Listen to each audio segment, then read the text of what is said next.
Buen día, mi nombre es Gaspar Arcos Carlos y yo voy a exponer sobre el tema de prevención de cáncer. En la introducción tenemos que en los países desarrollados el cáncer se posiciona como una segunda causa de muerte solo detrás de las enfermedades cardiovasculares. En México es la tercera, siguiendo a las enfermedades cardiovasculares y a la diabetes con sus complicaciones. Se estima que con el significativo avance en el tratamiento y la prevención de las enfermedades circulatorias, el cáncer será pronto el asesino número uno en gran parte del mundo, con aproximadamente 14.1 millones de nuevos casos y 8.2 millones de muertes en el año 2012. El cáncer es un problema prioritario para los sistemas de salud a nivel mundial y México no es la excepción. Globalmente, en el género masculino, el cáncer de pulmón lidera la lista de mortalidad, seguido por el cáncer de próstata, colorectal, cáncer de estómago y, en quinto lugar, el cáncer de hígado. En la mujer, el cáncer de mama sigue siendo el principal, seguido del colorectal, el cáncer de pulmón, cervix y en la quinta posición el cáncer de estómago. Cabe aclarar que los diferentes tipos de cáncer en la piel no han sido incluidos en esta estadística por su baja tasa de mortalidad. En las últimas décadas, los avances en la tecnología médica y la farmacología han logrado aumentar de manera significativa las tasas de curación en estas enfermedades oncológicas. Sin embargo, esto no ha sido suficiente, dado que las estadísticas siguen mostrando que el cáncer es una de las principales causas de muerte. El impacto más grande será evidente cuando se logren establecer programas adecuados de tamizaje y prevención. Existen tres niveles de prevención. En la prevención primaria, que consiste en tomar medidas en los hábitos cotidianos para reducir el riesgo de desarrollar algún tipo de cáncer, como podría ser el estilo de vida y la alimentación. Y la prevención secundaria consiste en someter a poblaciones abiertas a programas establecidos de tamizaje con la finalidad de diagnosticar las enfermedades oncológicas en etapas tempranas y por ende con mayores posibilidades de curación. Existen dos tipos de prevención. Estos dos tipos de prevención pues son el principal interés de este capítulo de lo que vamos a hablar. Y la prevención terciaria, esta corresponde al tratamiento del paciente ya diagnosticado. Aproximadamente una tercera parte de las muertes por cáncer podrían evitarse al hacer modificaciones en el estilo de vida, tales como la dieta, evitando el sobrepeso y la obesidad, practicando actividad física aeróbica regular. Y se dice que en la actualidad se sabe que las personas que tienen un índice de masa corporal mayor a 25 tienen un riesgo incrementado de padecer algunos tipos de cáncer, como el de mama, colorectal y esófago, entre otros. Se debe pues disminuir la exposición a ciertos elementos como la luz ultravioleta, radiaciones ionizantes, etcétera. Y podemos también reducir el riesgo de algunos tipos de cáncer teniendo una vida sexual responsable, como puede ser el cervicuterino, que les vamos a hablar más adelante, y las neoplasias malignas relacionadas con el VIH.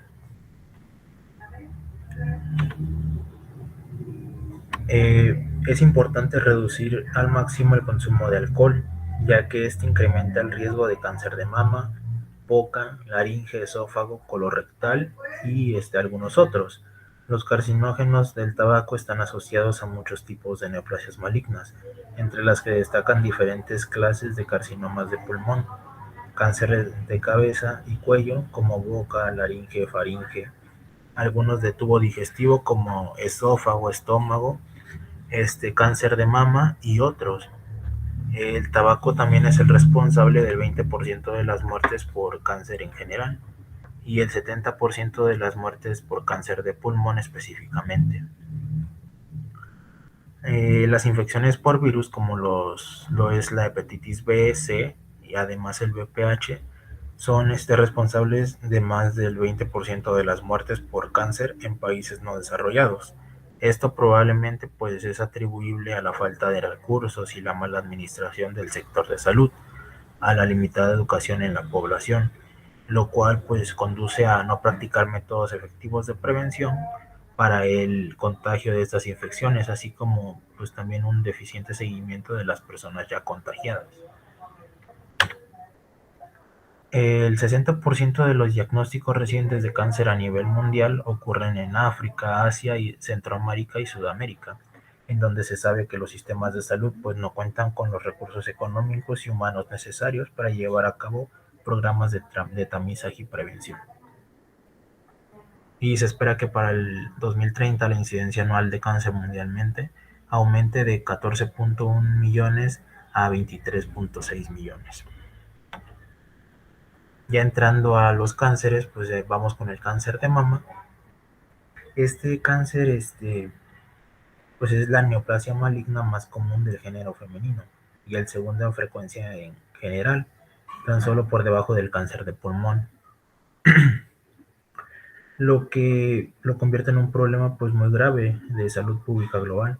Presentó una incidencia de 17 de 1.7 millones de nuevos casos y 522.000 muertes en el año 2012 a nivel mundial.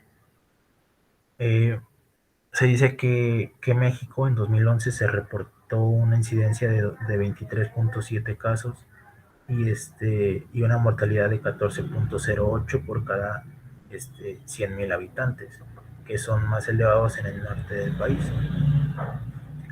La tasa de sobrevida de 5 años varía dramáticamente dependiendo de la región del mundo donde se presente, siendo aproximadamente el 80% en Norteamérica y en Europa, el 60% en países en vías de desarrollo como México y menos del 40% en países no desarrollados. Existen diversos factores de riesgo para desarrollar cáncer de mama, entre los cuales destacan la edad, que serían mayores de 40 años, la raza, que sería la judía, la historia reproductiva como la menarquia de edad temprana, menopausia tardía, primer embarazo, este, en más de 35 años de edad, nuliparidad, algunos esquemas de reemplazo o anticoncepción hormonal, antecedentes de lesiones mamarias benignas o premalignas, historia personal y o familiar de cáncer de mama, la radiación torácica por enfermedades previas como el linfoma de Hodgkin, el sobrepeso u obesidad, ingesta de alcohol, tabaquismo y predisposición genética, que serían las mutaciones en el BRCA 1 y 2, P53, entre otras. Esta pues última es responsable aproximadamente del 5 al 10% de los cánceres de mama, ya que el 90% de las veces se considera esporádico o adquirido. Como consecuencia de su alta incidencia, el cáncer de mama es uno de los más estudiados y con mayor atención en los programas de diagnóstico oportuno y prevención en todo el mundo. Desde la introducción de la mamografía como método de tamizaje en la década de 1970, se ha comprobado su eficacia, ya que disminuyó la mortalidad en un 20% en el grupo de mujeres que cumplen cabalmente con el programa de detección. Además, en la mamografía existen otras recomendaciones para la prevención, tales como lo son el ultrasonido, la autoexploración y el examen clínico realizado por un médico experto. Para que un programa de prevención y detección temprana sea exitoso, pues es necesario identificar los mayores grupos de riesgo. En este caso, la edad es un factor clave, así como también llevar a cabo acciones de coordinación y continuidad, además de contar con la infraestructura adecuada y personal médico capacitado para la correcta interpretación de los estudios diagnósticos. Bueno, por lo anterior, pues organismos de salud de distintos países han elaborado guías de tamizaje, esto para abordar de manera oportuna esta problemática. Existen discrepancias entre las diferentes instituciones, ya que la población a estudiar pues es heterogénea y esto obliga a hacer ajustes para un mejor desempeño de los programas. La autoexploración sigue siendo tema de controversia. La NCCN la recomienda a partir de los 25 años y con una frecuencia mensual.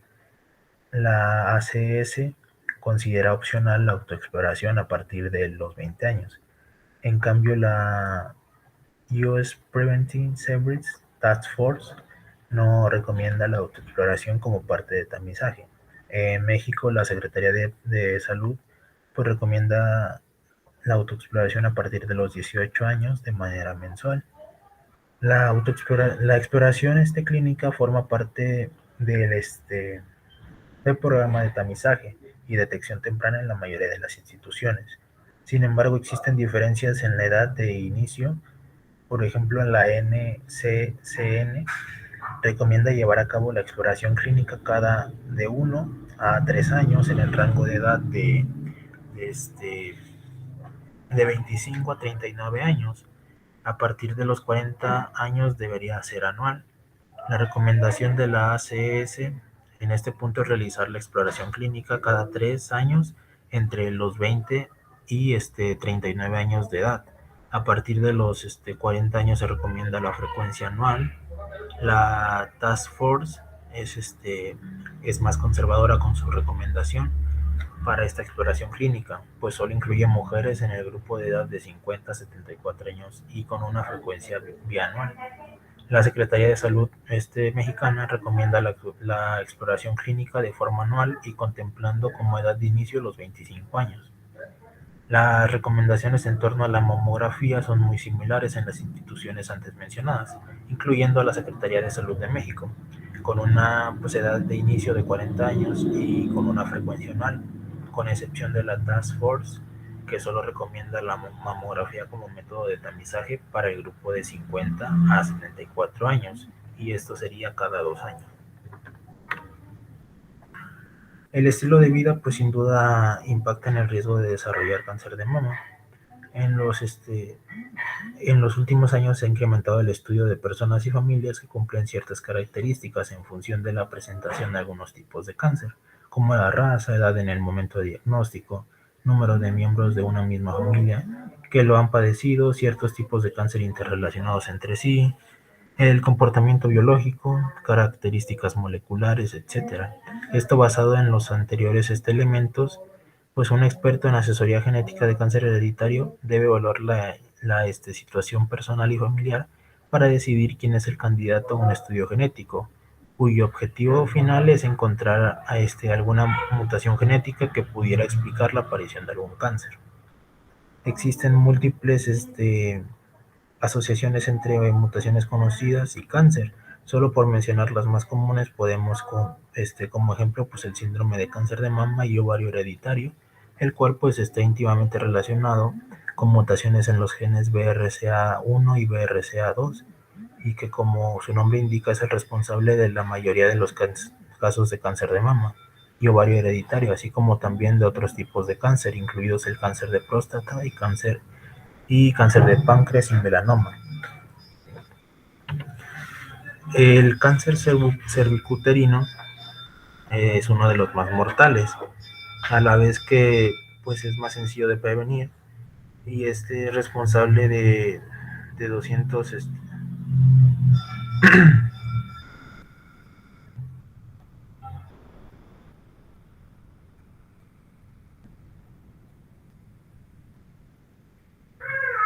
de 270,000 muertes anualmente. El 85% ocurre en países en vías de desarrollo. Muchas de las muertes por CACU se producen en América Latina y el Caribe, donde este tipo de cáncer pues es el segundo más importante en mujeres de todas las edades, tanto en incidencia como en mortalidad.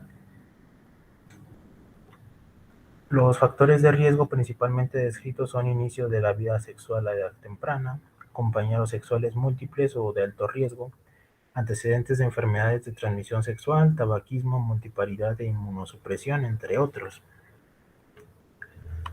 La relación entre el CACU y el VPH pues es evidente. La prevalencia de infección de VPH alrededor del mundo en mujeres va de 2 a 44% y es más alta entre mujeres jóvenes, decayendo conforme la edad aumenta. Se sabe que más del 70% de las adolescentes sexualmente activas y mujeres jóvenes adquieren una infección por VPH. Sin embargo, la mayoría son transitorias y solo cerca del 25% desarrollan una lesión intraepitelial de bajo grado. Después de solo del 20 al 40% de estas progresan a lesiones intraepiteliales de alto grado. Esto significa que las mujeres que en alguna ocasión adquieren un VPH, solo el 5 al 10% de ellas desarrollan está pues lesiones intraepiteliales de alto grado, mientras que cerca del 90% de las mujeres infectadas no mostrarán evidencia alguna del tipo viral adquirido después de 12 a 36 meses. Sin embargo, en aquellos individuos con una deficiencia inmunológica heredada o adquirida, existe una fuerte tendencia para que la infección persista y malignice, pues en el caso de la infección por VPH de alto potencial oncogénico. Si el virus permanece de forma latente, una mujer que parece haber tenido una regresión de su infección entre sus visitas de seguimiento estaría aún en riesgo de desarrollar alguna lesión asociada a VPH. El tamizaje con citología cervical, prueba de Papa Nicolau, ha reducido la mortalidad notablemente para carcinoma de células escamosas, que comprende el 80 al 90% de los cánceres cervicales. En México ocupa el lugar número 2 en incidencia en el sexo femenino y el segundo también en mortalidad. La reducción en la mortalidad es debida a un incremento en la detección de cáncer invasivo en etapas tempranas, cuando la sobrevida a 5 años es aproximadamente del 92%, y a la detección de lesiones preinvasivas, lo cual reduce la incidencia total de cáncer invasor. En la actualidad se sabe que la infección persistente de cervix con genotipos de alto riesgo de VPH es necesaria para el desarrollo de cáncer o lesión precursora inmediata, que sería la neoplasia intraepitelial cervical grado 3.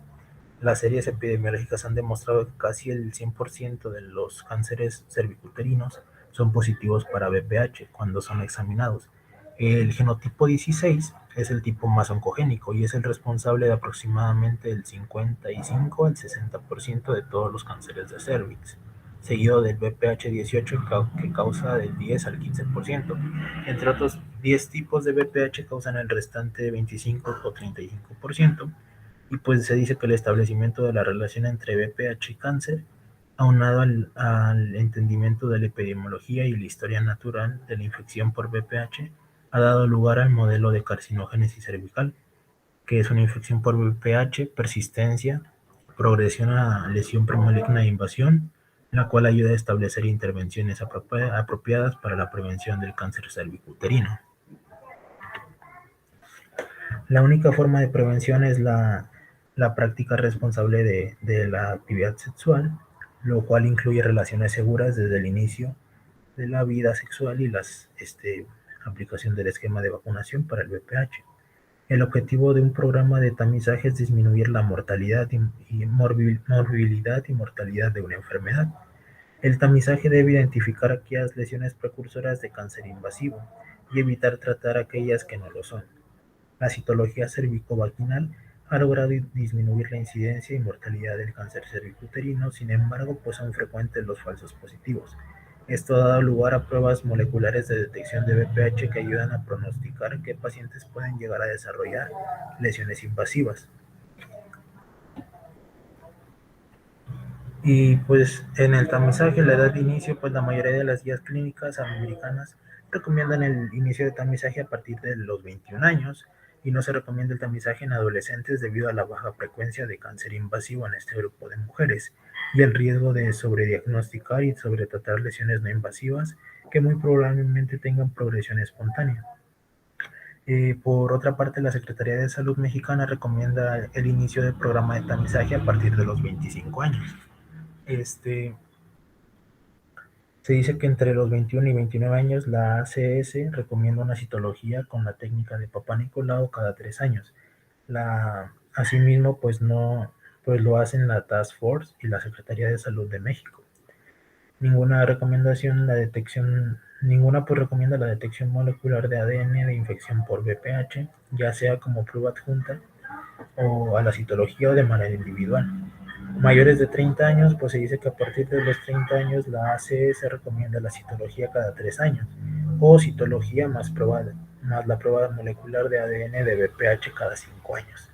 La NCCN hace la recomendación de realizar una citología cada 2 a 3 años después de 3 citologías negativas o realizar una citología más ADN de VPH cada 3 años. En México la Secretaría de Salud pues recomienda algunos Recomienda según sus guías clínicas la citología más ADN de BPH cada 5 años hasta los 64 años. Y en el término de tamizaje, la ACS recomienda terminar el tamizaje a partir de los 65 años en mujeres con detección negativa previa y sin historial de lesiones mayores a en los últimos 20 años. La NCCN recomienda pues detener la detección oportuna a partir de los 70 años, considerando las últimas tres citologías, las cuales deben ser normales y sin historial de, de lesiones invasoras en los últimos 10 años. La Secretaría de Salud mexicana detiene el tamizaje de este cáncer a partir de los 64 años y considerando este rubro, la ACS y Task Force consideran este, que se debe continuar el seguimiento del paciente durante los próximos 20 años, incluso si estos van más allá de los 65 a 70 años. El cáncer colorectal ocupa el tercer lugar en frecuencia a nivel mundial, es el cuarto en los Estados Unidos y quinto en México. En Estados Unidos en 2015 hubo más de 93,000 casos de cáncer de colon y más de 39,000 casos de cáncer de recto. Este año pues murieron aproximadamente 49,700 personas por estas causas. La tasa de incidencia y mortalidad de este cáncer se puede disminuir mediante el diagnóstico temprano o la prevención, lo cual se consigue con hábitos sanos de la vida cotidiana enfocados a la reducción de riesgo cuando pues está indicado con algunos procedimientos endoscópicos o quirúrgicos específicos. Se dice que pues un diagnóstico temprano tiene un gran impacto en la sobrevida a 5 años. En pacientes con enfermedad localizada, etapa 1, es mayor al 90%, con invasión locorregional, etapa 2 y 3 alcanza el 71,9% y en la enfermedad avanzada no sobrepasa del 12 a 12,5%. En los últimos años, la incidencia del cáncer colorectal ha ido en disminución. De 2004 a 2008 se redujo del 2,7% en hombres y 2,1% en mujeres. Asimismo, la mortalidad bajó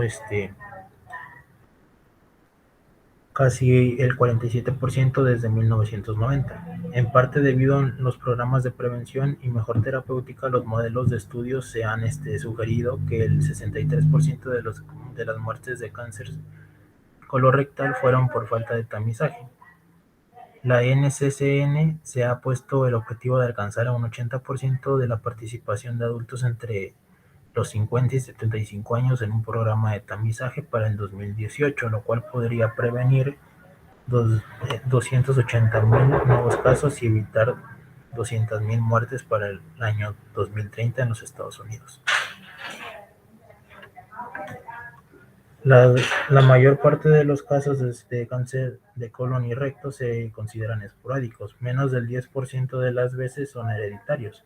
Los factores de riesgo más relacionados a esta neoplasia son la edad, más del 90% son mayores de 50 años, la historia familiar, sobre todo cuando se trata de un paciente de primer grado, el consumo de carnes rojas, aún mayor si son procesadas, embutidos y ahumados, algún tipo de enfermedad inflamatoria intestinal como la colitis ulcerativa o enfermedad de Crohn, sobrepeso u obesidad, tabaquismo y consumo de alcohol. En lo que respecta a las condiciones hereditarias, los más comunes son la poliposis adenomatosa familiar y el cáncer de colon no polipósico hereditario.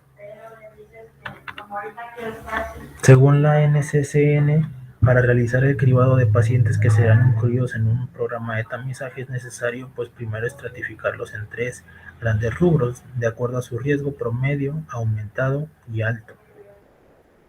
La estratificación del cáncer se aconseja a partir de los 40 años en personas sin historia familiar de cáncer colorectal para determinar la edad de inicio del tamizaje.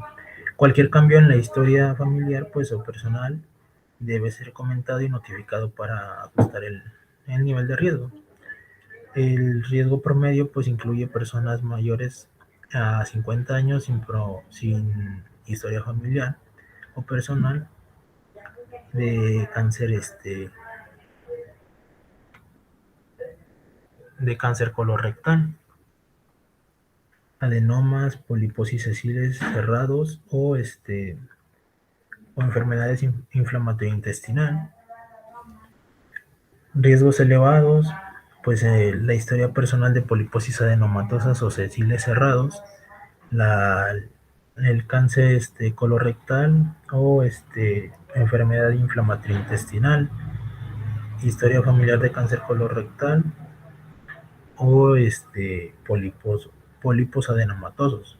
Alto riesgo pues es individuos con historia familiar de síndrome de Lynch, eh, que es el carcinoma colorectal hereditario no polipósico, y la historia personal o familiar de síndromes polipósicos. Algo rápido pues sería el riesgo promedio. La NSCN recomienda el inicio del tamizaje a partir de los 50 años.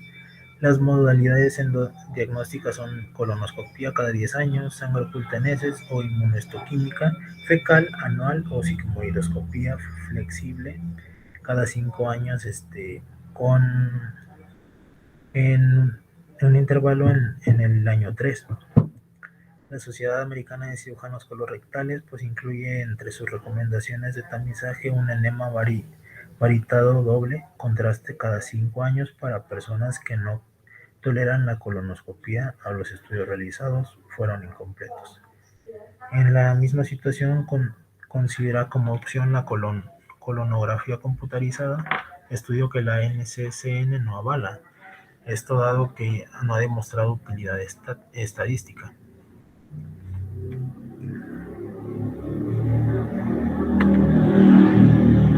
Se han descrito algunas medidas preventivas para reducir el riesgo de padecer cáncer colorectal, desde evitar los factores dietéticos y ambientales de riesgo hasta la quimioprevención. Los fármacos más estudiados a la fecha son los inhibidores de COX-2, algunos antiinflamatorios no esteroideos, calcio, folato, estrógenos, antioxidantes, vitamina D y estatinas. De todo lo anterior, lo único que ha demostrado tener un impacto real es la incidencia, son los hábitos de alimentación y la actividad física regular. El cáncer de pulmón ocupa el primer lugar en incidencia y mortalidad a nivel mundial. En el año 2012 se registraron 1.8 millones de nuevos casos y 1.59 millones de muertes alrededor del mundo. En México el cáncer de pulmón ocupa el quinto lugar en incidencia, por detrás del cáncer de mama, próstata, cervicuterino y colon. En el año 2012 la mortalidad de este cáncer en México ocupó el cuarto lugar según la Organización Mundial de la Salud. El tabaquismo es el factor de riesgo más importante para desarrollar este tipo de cáncer. El consumo de tabaco en cualquiera de sus presentaciones y la exposición a su humo son factores importantes en el 90% de los casos de cáncer pulmonar. Sin embargo, existen otros factores de gran importancia como la edad, que el promedio en el momento de diagnóstico es de 70 años, la historia familiar, ciertas predisposiciones genéticas como el P53 o RB familiar, tabaquismo pasivo, exposición a algunos químicos como el asbesto, hidrocarburos, gas mostaza, berilio, cromo, radon y níquel, radiación ionizante, contaminación ambiental, EPOC y fibrosis pulmonar.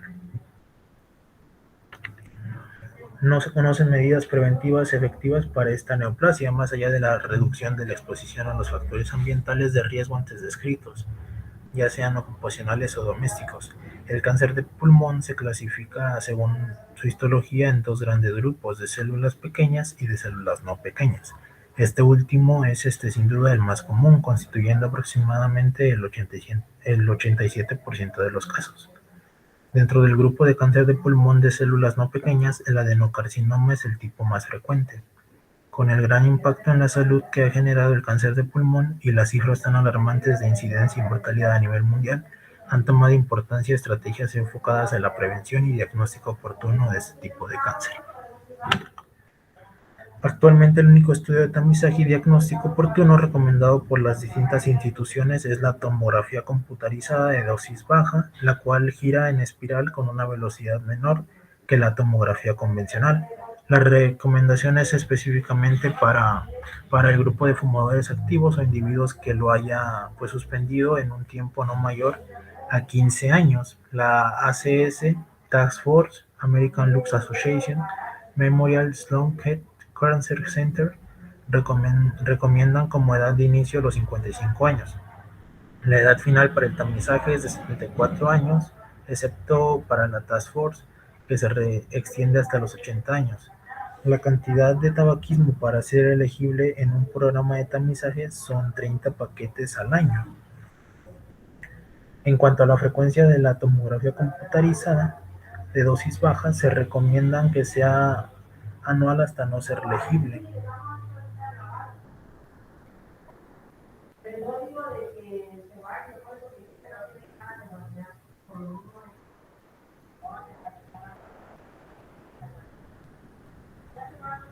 Sin embargo, existen ciertas especificaciones según la institución. El Memorial Sloan Kettering menciona dentro de su recomendación que después de la realización del estudio por 3 años consecutivos, el programa de tamizaje puede darse por terminado. La Task Force recomienda llevarlo a cabo hasta que el individuo complete 15 años sin fumar. La NCCN clasifica sus recomendaciones en dos grupos: los individuos de 50 años, un consumo de 20 paquetes al año y adicionalmente un factor de riesgo diferente al tabaquismo, y los individuos de 55 años y 30 paquetes al año. Para los primeros se recomienda realizar la tomografía computarizada de dosis baja por 2 años consecutivos. Si los resultados son normales, se da por terminado el tamizaje. Y para los segundos, el programa de tamizaje es similar a los demás instituciones, es decir, hasta no ser elegible por edad. En México, la Secretaría de Salud pues recomienda la realización de la radiografía de tórax en dos proyecciones, solo en sujetos de factores de riesgo. Por último, el cáncer de próstata pues es el segundo en frecuencia para el género masculino, solo detrás del cáncer de pulmón, y ocupa el cuarto lugar a nivel mundial. En 2012 se diagnosticaron 1.1 millones de casos nuevos alrededor del mundo, posicionándose en el primer lugar de incidencia. La mortalidad registrada a nivel mundial ese mismo año fue de 307,000 casos. En México, pues el cáncer de próstata ocupa el segundo lugar en incidencia, con 12.2 casos por cada 100,000 habitantes reportados en el año 2011. Sin embargo, es la primera causa de muerte por cáncer en el varón mexicano, con 16.9 casos por 100,000 habitantes ese mismo año. La edad es sin duda el factor de riesgo para el cáncer de próstata. A mayor edad, pues más grande es el riesgo de presentarlo. La mediana de edad en el momento de la presentación es de 72 años. Además de la edad, el cáncer de próstata pues está íntimamente relacionado con factores de riesgo tales como la raza en afroamericanos, la historia familiar, ciertas mutaciones genéticas como el BRCA1, BRCA2, el LAC2 y el síndrome de Lynch pues duplica el riesgo. La obesidad es un factor probablemente de riesgo. Con el aumento en la disponibilidad de tamizaje, con la medición de antígeno prostático específico, se ha incrementado la detección de casos en estadios tempranos que pudieran no desarrollar el cáncer hacia etapas más avanzadas. En la actualidad, el antígeno prostático específico como método de tamizaje es tema de controversia, ya que si bien se puede elevar en esta enfermedad, existen otros factores por los cuales también puede incrementarse, tales como la prostatitis, que es una enfermedad benigna de la glándula, la eyaculación y el ejercicio, específicamente el ciclismo. Asimismo, pudiera disminuir en pacientes obesos y con algunos medicamentos como las estatinas, aspirinas, diuréticos, tiazídicos y la reductasa. En este momento, pues ninguna institución de salud líder a nivel mundial recomienda la prueba de antígeno prostático específico como tamizaje para la población abierta de manera estándar. En el grupo de edad de 55 a 69 años, se deja a criterio del paciente la realización de esta prueba, después de conocer los beneficios y limitaciones de la misma. El tacto rectal presenta muy poca confiabilidad. Adicionalmente, pues poco más del 25% de los cánceres de próstata detectados por biopsia después de un tacto rectal anormal se han encontrado en áreas diferentes a aquellas donde se palpó la anormalidad. En otras palabras, el cáncer de próstata no estaba directamente ligado a los hallazgos del tacto rectal. Además, es un estudio subjetivo, ya que depende de la capacidad técnica del médico examinador para su correcto resultado e interpretación. Se han realizado estudios con algunos fármacos y micronutrientes enfocados en la prevención, como la finasterida, vitamina E y selenio. Hasta ahora ninguno de ellos ha demostrado resultados contundentes. Es necesario realizar ensayos prospectivos, placebo y controlados para documentar mayores respuestas. Y esto sería todo lo saqué del libro de Oncología General para Profesionales de la Salud de primer grado. Y muchas gracias, espero les haya gustado.